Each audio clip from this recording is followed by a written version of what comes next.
السلام علیکم ورحمۃ اللہ وبرکاتہ۔ بسم اللہ الرحمن الرحیم، الحمد للہ والصلاة والسلام علی رسول اللہ وعلی آلہ وصحبہ ومن والاه وبعد۔ اللہ کے فضل و رحمت سے آج ہم آپ کو ایک سچا واقعہ سنائیں گے جس سے یقیناً آپ کے ایمان میں تر و تازگی آئے گی۔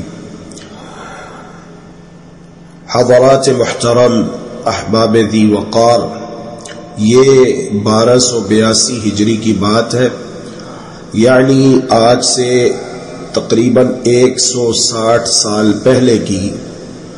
سعودی عرب کے بریدہ شہر میں منیرہ نامی ایک نیک اور صالح خاتون نے مرنے سے پہلے اپنے زیورات بھائی کے حوالے کی کہ میری وفات کے بعد ان زیورات کو بیچ کر ایک دکان خرید لیں، پھر اس دکان کو کرائے پر چڑھائیں اور آمدن کو محتاجوں پر خرچ کر دیں۔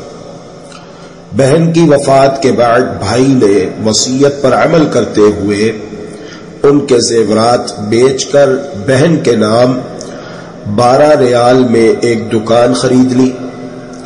اس دور میں 12 ریال کی بڑی ویلیو تھی اور اسے کرائے پر چڑھا دیا، اور کرائے کی رقم سے محتاجوں کے لیے کھانے پینے کی اشیاء خرید کر ان میں تقسیم کر دی جاتی۔ اللہ کے فضل و رحمت سے یہ سلسلہ پورے 100 سال جاری رہا۔ 100 سال بعد دکان کی ماہانہ کرایہ 15,000 ریال تک پہنچ چکا تھا، اور اس رقم سے ضرورت مندوں کے لیے اچھی خاصی چیزیں خرید کر دی جاتی تھی۔ پھر وہ دن آیا کہ سعودی حکومت نے بریدہ کی جامع مسجد میں توسیع کا فیصلہ کیا، اور یہ دکان توسیع کی زد میں آ رہی تھی۔ چنانچہ حکومت نے 5 لاکھ ریال میں یہ دکان خرید لی۔ دکان کی دیکھ بھال کرنے والے امانت دار شخص نے اس خطیر رقم سے ایک دوسری جگہ ایک پوری عمارت بنا لی، جو کہ 4 بڑی دکانوں اور 3 فلیٹس پر مشتمل ہے۔ ان دکانوں اور فلیٹس سے اب ماہانہ لاکھوں ریال کرایہ آتا ہے، اور یہ کرایہ اللہ کی راہ میں خرچ کیا جاتا ہے۔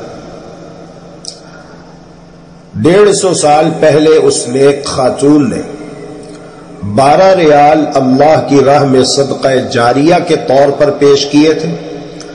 آج وہ 12 ریال لاکھوں ریال میں تبدیل ہو گئے ہیں۔ اس دوران جو اجر مرحومہ کو ملتا رہا ہوگا اس کا حساب کتاب تو اللہ تبارک و تعالی ہی کو معلوم ہے۔ سوچنے کی بات یہ ہے کہ اگر وہ خاتون اپنے زیورات معاشرے کی روایت اور رسم کے مطابق اپنی بیٹی کو دیتی، اور بیٹی آگے اپنی بیٹی کو دیتی، پوتی تک پہنچتے پہنچتے یہ زیورات بوسیدہ ہو جاتے، آؤٹ آف فیشن ہو جاتے، پھر کہیں پھینک دیے جاتے۔ لیکن اس نیک خاتون نے صدقہ جاریہ کا جو خوبصورت فیصلہ کیا، اس کی بدولت 150 سال سے زائد عرصہ ہوا لاکھوں محتاج لوگ اس سے مستفید ہو رہے ہیں۔